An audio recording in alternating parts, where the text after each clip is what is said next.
모든 상담소. 정주행 매월 둘째, 넷째 금요일은 정주행 모든 상담소가 열리는 날입니다. 미래문화연구원의 이대현 원장님과 함께 진솔한 고민과 질문들을 풀어가려고 합니다. 목사님 안녕하세요. 네, 안녕하십니까? 반갑습니다. 반갑습니다. 네, 저희가 지난주에 그 질문이 창조론과 진화론에 관한 질문이었어요. 네. 많은 분들이 정말 저도 궁금했던 이야기였어요. 그게 이 창조론과 진화론에 그러한 역사적인 이야기가 있었다니, 그렇게 이야기를 듣고 나니까 정말 좀 이해가 많이 되고 요번 편이 기대가 많이 됩니다라는 그런 피드백들이 많이 있었어요. 네, 그 창조론과 진화론에 대해서 계속해서 질문을 가렸는데 혹시나 지난주에 못 들으셨던 분을 위해서 제가 이 질문을 다시 한 번 더 드릴게요. 네. 저는 모태신앙인으로 당연히 창조론을 믿지만 학교에서 가르쳐주는 진화론을 어쩔 수 없이 배웁니다. 시험을 칠 땐 특히나 저희 신념과는 다른 답을 써야 해서 참 괴롭습니다. 신앙인으로서 진화론에 대한 태도 어떻게 가져야 하는 걸까요? 라는 질문이었어요. 네.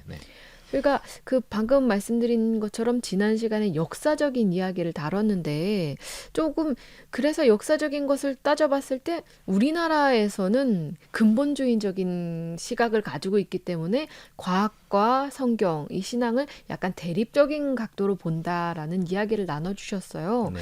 그러면 좀 궁금한 게 그럼 우리나라 말고 다른 나라에서는 외국에서는 이에 대해서 어떤 시각을 가지고 있는지 좀 궁금하네요.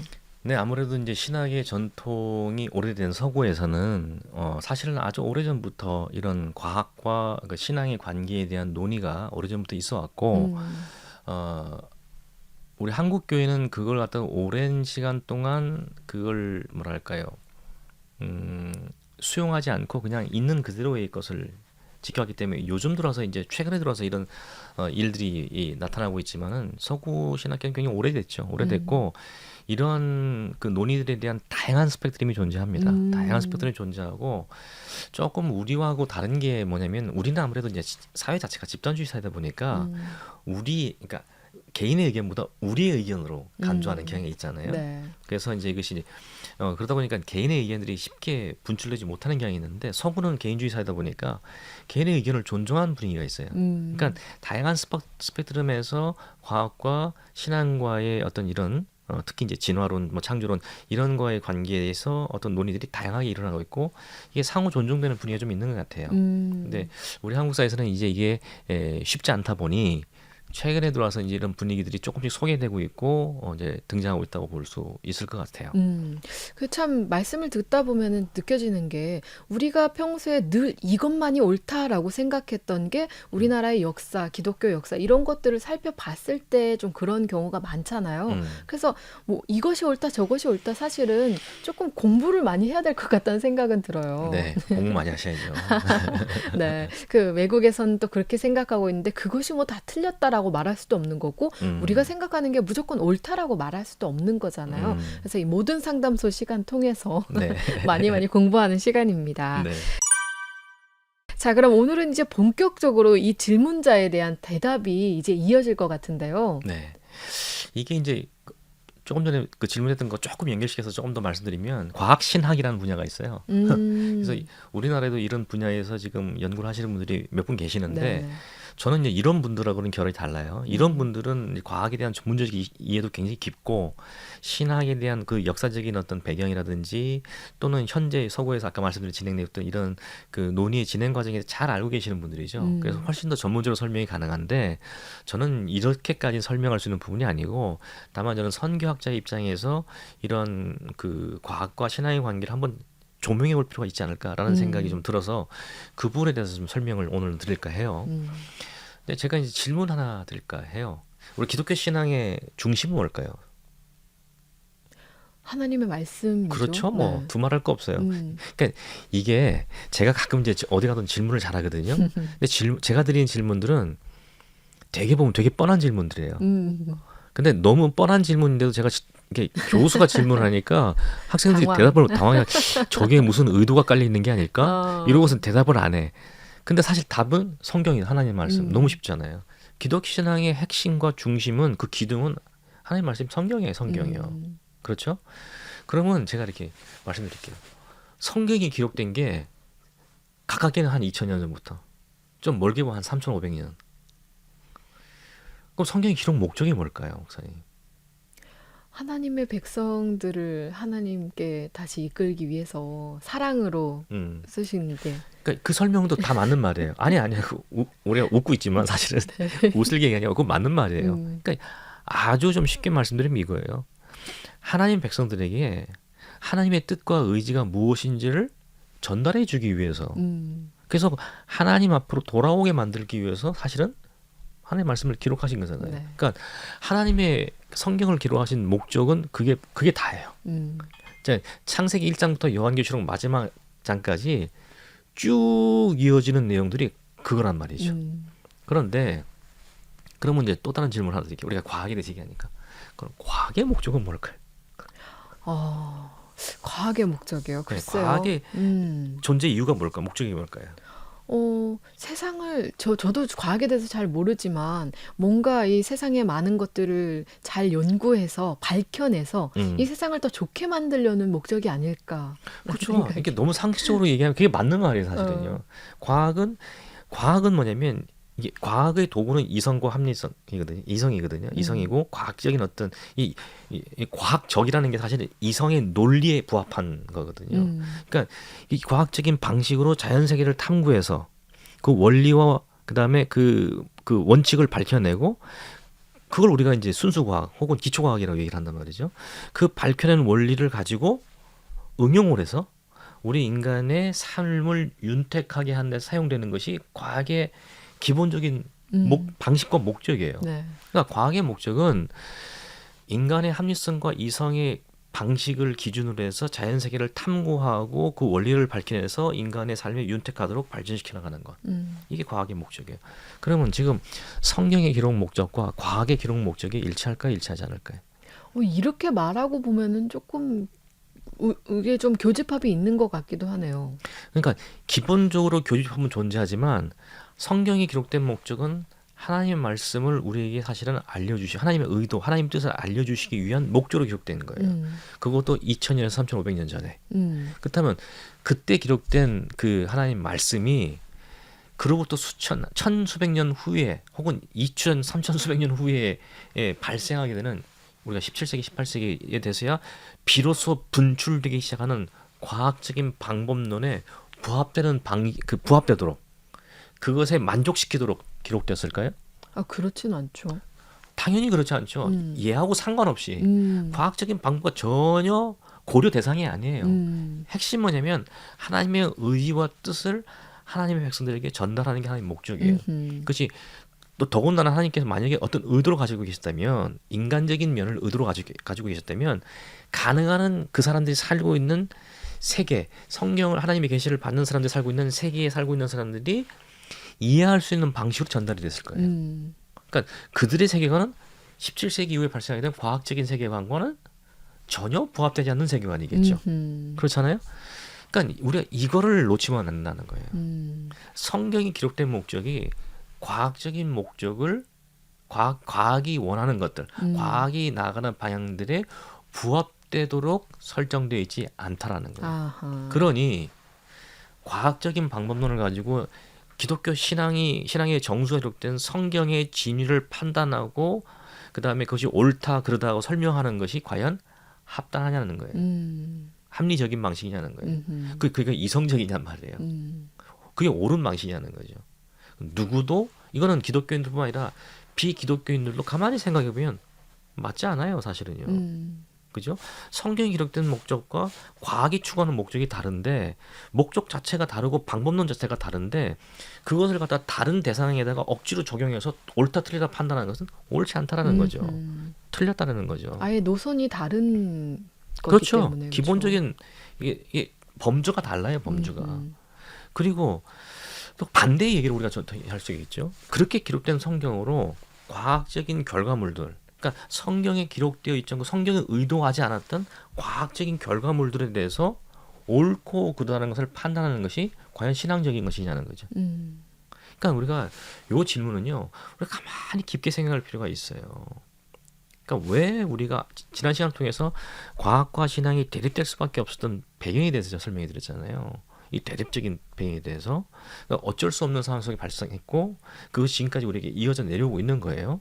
그런데 그 발생의 동기를 가만히 그게 그 발생의 동기를 살펴보고 그 갈등의 원인들을 살펴봤을 때 그게 진짜 맞나? 그 갈등이 맞는 갈등이야? 그게 정말 우리가 수용할 수 있는 갈등이야를 따져보기 위해서 살펴봐야 될 게 뭐냐면 성경의 이런 목적과 과학이 추구하는 목적이에요. 음, 그 다음에 방법론이고죠. 이걸 두고 보니 이게 서로 충돌될 부분이 없다라는 거예요. 그러니까 아까 교집합은 분명히 존재합니다. 교집합은 존재하지만 그것이 근본적인 목적과 동기면에서 그 신앙이 과학을 판단하고 과학이 신앙을 판단하는 것은 이것은 충돌되는 지경이 아니라는 거예요. 그렇기 때문에 우리가 이런 부분에 대해서 좀 깊이 있게 좀 생각을 해봐야 되는 것이고요. 근데 문제는 뭐냐면 그러면 과학적인 결과물들이 우리의 신앙적인 부분들에 위배되는 것으로 나타나는 이런 현상들을 우리가 뭐 어떻게 이해할까라는 거죠. 당연하다고 생각할 수 있겠네요. 그러면. 그러니까 이 과학적인 결과물들에 대해서 신앙의 관점에서 이걸 어떻게 수용할 것이냐라는 거예요. 음, 그러니까 저는 이렇게 지금 제가 지금 질문자가 뭐냐면 진화론이라고 얘기를 했거든요. 음, 그러니까 진화는요 사실은 과학적인 방식으로 상당 부분 설득력 있게 밝혀진 사실이거든요. 진화는 과학이에요. 네, 진화론은 과학이 아니에요. 그러니까 창조는 제가 똑같이 말해요. 창조는 신앙이에요. 그러므로 과학으로 신앙을 평가할 수 없어요. 신앙의 영역을 평가할 수 없죠. 네. 근데 신앙의 영역에서 역시 과학을 평가할 수는 없죠. 그러니까 이걸 우리가 지금 되게 좀 미묘한 부분이 없지 않아 있는데 아까 조금 전에 뭐라 했냐면은 진화는 과학적으로 밝혀진 사실이에요. 그렇기 때문에 이거는 많은 기독교인들이 지금 이걸 그러니까 진화 자체를 수용하는 데는 문제가 별로 없다고 받아들이는 경향이 많이 있고, 그러니까 제가 말씀드린 건 뭐냐면 한국에서 아직 이런 상황이 많지는 않지만 아까 제가 말씀드린 서양의 상황에서는 많은 복음주의 신학자들도 또 해가지고 그러니까 진화를 과학적인 사실로 팩트로 받아들이는 것에 별 크게 문제 삼지는 않아요. 근데 뭐가 문제가 되냐면 진화론이 문제가 되는 거예요. 진화론이 왜 문제냐면 과학은 사실은 지금까지 밝혀진 과학은요 파편적인 것만 밝혀져 있어요. 그래서 이 파편적인 팩트들을 이어가지고 우리가 합리적으로 추론한 거예요. 그러니까 론이라는 것 자체가 뭐냐면 이론이잖아요. 이론이고 가설이에요. 이거는 우리가 어떤 면에서 보면 이것도 자칫 잘못하면 이건 신앙의 영역과 연결될 수가 있어요. 그러니까 진화의 증거들은 분명히 존재를 해요. 그래서 과학자들은 이 진화가 과학적인 사실이라고 받아들여요. 그러니까 기독교인 입장에서도 이 과학적인 증거들을 놓고 이 추론에 대해서 동의하는 것은 어렵지가 않아요. 근데 뭐가 안 되냐면 이 추론한 이 과학적인 사실을 넘어서 이것을 세계관적으로 발전시킨 진화론이라는 거예요. 이 진화론은 뭐냐면 진화라는 관점에서 모든 옳고 그름 인간의 도덕적인 가치 판단까지도 평가하는 쪽으로 나가는 거예요. 이게 굉장히 심각한 거거든요. 아주 단적인 예를 들어 말씀드리면 인종주의라는 거예요. 그 다음에 또 인종주의라고 한다면 우리가 대표적으로 유대인들이 겪었던 그 상처들, 어려움들, 뭡니까 히틀러에 의해서 희생된 600만 그 유대인들 이러한 것들 사실상 뭐냐면 뭐에 근거한 거냐면 이런 진화론적인 가치관에 의해서 그러니까 진화론에 의해서 되는 거거든요. 그러니까 과학이 가치의 영역까지 들어오는 거예요. 그 다음에 인간의 도덕적인 영역까지 들어오는 거예요. 이러니까 굉장히 뭐가 되냐면 과학이 잣대로 들이면서 이 무자비한 폭군이 되는 거죠. 지금 소위 말하는 이제 이런 진화론적인 관점을 가지고 반기독교적인 운동을 하는 많은 학자들이 존재하거든요. 이 사람들이 갖고 지금 얘기하고 있는 상당수의 내용들은 뭐에 근거하고 있냐면 진화라는 과학적인 팩트를 인정하는 걸 넘어서서 이것을 하나의 진화론적 세계관으로 발전시킨 걸 가지고 기독교를 공격을 해요. 그래서 그러니까 과학의 스펙트럼으로 신앙의 영역을 공격하는 거죠. 그러니까 그러다 보니까 이게 보니까 우리가 사실상 대단히 경계하고 우리가 신앙적인 논리로 준비해야 되는 것, 방어의 논리로 준비해야 되는 것은 진화론에 대한 방어이지 과학적인 팩트로 드러난 진화 자체에 대한 것이 아니라는 거예요. 그래서 지금 질문자가 진화론이라고 얘기했잖아요. 네. 진화는 과학적인 사실로 규명되고 밝혀진 증거들의 토대에서 주장하는 거기 때문에 그거에 대해서 우리가 받아들인 것 자체, 그리고 또 과학적인 팩트들은 뭐예요? 또 다른 팩트가 발견되면 수정될 수 있는 거예요. 그 자체가 진리가 아니란 말이에요. 근데 문제는 뭐냐면 이 팩트들을 있는 그대로 인정하는 것과 별개로 뭐냐면 이걸 진리로 수용한다는 거예요. 그러니까 그렇게 주장하는 사람들은 어떤, 심지어 아까 제가 이제 예를 들어서 이제 그 인종주의라고 말했는데, 인종주의 정도가 문제가 아니라 더 큰 데까지 문제가 끼치게 됩니다. 진화는 뭐죠? 우연의 산물이잖아요. 그러니까 인간의 발생도 우연히 발생했다고 보는 거죠. 그다음에 모든 다른 저급한 생물들도 우연의 산물이에요. 그러면 모든 것이 우연의 산물이라면 인간의 가치와 다른 생물의 가치를 놓고 볼 때 어떤 게 더 우월하다 볼 수 있을까요? 우연이기 때문에 다 동일하겠네요. 그렇게 보는 거예요. 그러니까 인간에 대한 가치 자체가, 존귀함 자체가 별로 중요한 가치가 아니에요. 성경과 정말 정반대의 사상. 그러니까 종교 다원주의로 끝나는 게 아니라 극단적인 윤리적 다원주의로 가요. 이게 굉장히 심각하게 우리 인류의 그 미래를 위협하는 거거든요. 그럼 그러다 보니까 뭐가 되나요? 이게 뭐야? 소위 말해서 혹시 선생님 포스트 휴머니즘이라는 말 혹시 들어보셨나요? 아니 저는 안 들어보셨나요? 네. 이게 뭐냐면 사실 되게 오래된 논의인데, 이제 그 과학적인 문명의 발달로 인해서 제가 사실 안경 쓰고 있잖아요. 네. 이것도 안경이 없으면 잘 안 보이는 거, 안경을 써서 잘 보이는 거잖아요. 이런 과학적인 도구를 사용해서 내 신체의 약한 부분을 증강시키는 거잖아요. 이 증강시키는 것을 트랜스 휴먼이라고 얘기하거든요. 인간을 좀 더 이렇게 지금보다 훨씬 더 증강시키나, 능력을 증강시키나. 요즘 그런 거 있잖아요. 로봇 팔, 로봇 도구를 장착해가지고 못 걷는 사람이 걷게 만들고 뭐 신경과 연결시켜서 뭐 이런 거 있잖아요. 네. 이런 것들은 어떻게 과학적으로 볼 때 우리가 되게 신기한 것이고, 눈을 보지 못했던 사람들이 어떤 그 컴퓨터 칩을 연결해서 뇌와 연결해가지고 마치 눈을 앞으로 보는 것처럼 그 사람이 인식할 수 있게 만들어주는 이런 과학적인 발전들은, 이건 인간의 몸을 증강시키는 거거든요. 그러니까 이걸 트랜스 휴머니즘이라는데, 포스트 휴머니즘이라는 것은 뭐까지 하냐면 요즘 AI가 돼 있지 않습니까? 네. 그러니까 어떤 거냐면 인간의 뇌와 인터넷과 연결하는 거예요. 그 다음에 인간의 몸을 유전자 복제를 통해 가지고 영생을 누리는 것까지 추구하는 거예요.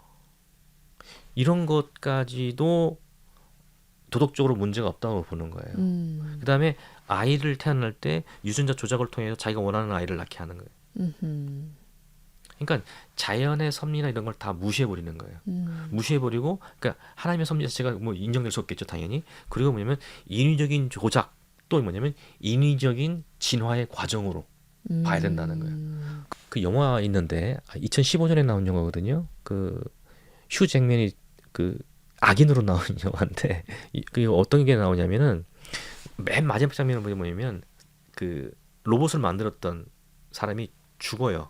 죽는데 죽기 직전에 그 사람의 정신을 컴퓨터로 이관시켜서 그 이관된 정신을 이 정신을 로봇에 입력시켜요. 그러니까 로봇이 딱 깨어나면서 그래서 내가 누구지? 내 몸이 왜 이러지? 뭐 이렇게 깨어나는 게 나와요. 그러니까 그것도 정당한 것으로 보는 거예요. 그러니까 인간의 진화. 그래서 만약에 그렇게 소위 말하는 진화된 인간들, 로봇인지 진화인지 사람인지 모르겠지만, 그들이 호모사피엔스, 우리 인종이 호모사피엔스잖아요. 호모사피엔스를 전멸시킨다면 어떻게 하느냐? 그건 진화의 결과이기 때문에 어쩔 수 없다, 이렇게 얘기하는 거예요. 그건 정당하다, 진화적으로. 그러니까 극단적인 방향으로 나가는 거예요. 우리가 수용하지 말아야 될 것은 이런 진화론적인 세계관이지, 과학적인 증거를 가지고 우리에게 제시되고 있는 진화 자체를 거부하는 건 아니라는 거예요. 그러니까 우리가 성경적 신학적으로 진화적 과학적인 팩트를 수용할 수 있어요. 그리고 아까 제가 전제로 말씀드리면 과학적인 팩트는 또 다른 발견과 발전이 일어나면 수용될 수 있는 거거든요. 그러니까 우리가 수용하되 이것을 전적 진리로 수용하는 건 아니죠. 과학적 사실로만 수용하는 거죠. 그러니까 요거를 구별해야 된다고 생각하는 거예요. 그래서 이거를 수용하는 기준점을 그럼 어떻게 가질 것이냐라는 생각이 좀 우리가 좀 신앙적으로 좀 바라볼 부분이 있는데, 목사님 이 용어 들어보시죠? 특별 은총, 일반 은총. 네. 예, 들어보셨을 거예요. 음. 이 두 개의 이 특별 은총과 일반 은총은요 서로 다르지만 공통점도 있습니다. 공통점이 뭘까요? 하나님의 은혜라는 거. 그렇죠. 특별 은총이든 일반 은총이든 두 개 다 은총이라는 거예요. 음. 은총은 어디로부터인 거예요? 하나님으로부터 왔다는 거죠. 근데 두 개의 차이점은 뭐냐면 특별 은총은 예수 그리스도를 주로 시인하는 사람들에게만 내려진 은혜예요. 그러니까 일반 은총의 영역인 특별 은총을 받지 못한 일반 은총의 영역이 있는 사람들은 이것을 이해하지도 못하고 알려하지도 않고 인정도 안 해요. 이건 오로지 하나님의 은혜 속에 있는 사람들만 인정할 수 있는 거예요. 이 특별 은총의 영역이 있는 사람들 이 일반 은총을 똑같이 누리고 삽니다. 이 일반 은총이라는 것은 우리가 소위 말하는 자연세계, 네. 그다음에 인간의 자연적 감정 이런 거 다 연동된 것으로 볼 수 있거든요. 그러니까 과학의 영역은 사실은 뭐냐면 이 일반 은총의 영역인 거예요. 그러니까 특별 은총의 영역이 있는 사람들은 일반 은총의 영역에 있는 것들을 수용할 수도 있을 뿐만 아니라 이것을 판단할 수도 있어요. 그렇지만 그런 방식으로 우리가 이제 신앙의 관점에서 과학을 바라봐야 된다고 저는 얘기를 하는 거죠, 지금요. 그러니까 두 개 다 은총의 영역이기 때문에 일반 은총의 영역은 우리가 거부할 내용이 아니에요. 부정할 내용이 아니에요. 특별 은총의 영역에 비추어서 모든 것을 일반 은총에 있는 것을 거부하는 것이 기독교 신앙을 지키는 것이 생각하면 곤란하다는 거예요. 왜냐하면 성경은요. 우리로 하여금 진리를 알게 하는 지식을 전달해 주지만 모든 것이 기록되어 있는 것이 아니에요. 2000년 뒤 3500년 후를 과학 문명 AI에 대해서 말하고 있지도 않고요. 그 스마트폰이라든지 어떤 노트북 컴퓨터에 대해서 성경이 기록하고 있지 않아요. 다만 뭐죠? 그래서 우리가 이걸 그대로 있는 그대로 받아들이고 누리고 있잖아요. 그러니까 과학적 결과물들을 누리고 과학적으로 밝혀진 어떤 팩트를 인정하는 것에 대해서 두려워하지 말라는 거예요. 그걸 인정하는 데서 우리 기독교 신앙이 손상될 부분은 아무것도 없다라는 거예요. 오히려 우리가 경계하고 사람들에게 진리의 진리됨을 증거하는 것들은 뭐냐면 이러한 과학적 사실에 기초해 가지고 이것을 세계관적으로 발전시켜서 인간의 어떤 정신과 사람이 살아가는 이 삶의 방향을 엉망진창으로 호도하고 있는 세력들, 이게 공중의 권세 잡은 자라고 저는 생각하거든요. 이런 공중의 권세 잡은 자를 대적할 수 있는 신앙의 논리를 개발해내야 된다는 거예요. 신앙의 논리를 개발하는 데는 어떤 신앙의 논리예요?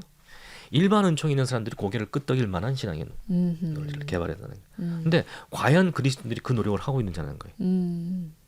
점점 더 교회 안으로 후퇴하고 있고 점점 더 장벽을 쌓고 점점점 이걸 거부하는 속으로 그 안에 들어가고 있다는 거예요. 움츠리고 있다는 거죠. 하나님은 우리로 하여금 세상을 통치할 수 있는 역할을 맡기셨는데 통치의 영역을 교회라는 아주 작은 공동체 안으로 그러니까 축소시켜버리고 나머지 부분을 이런 전원적 세계관이 주도하도록 우리가 방치하고 있지 않냐는 거죠.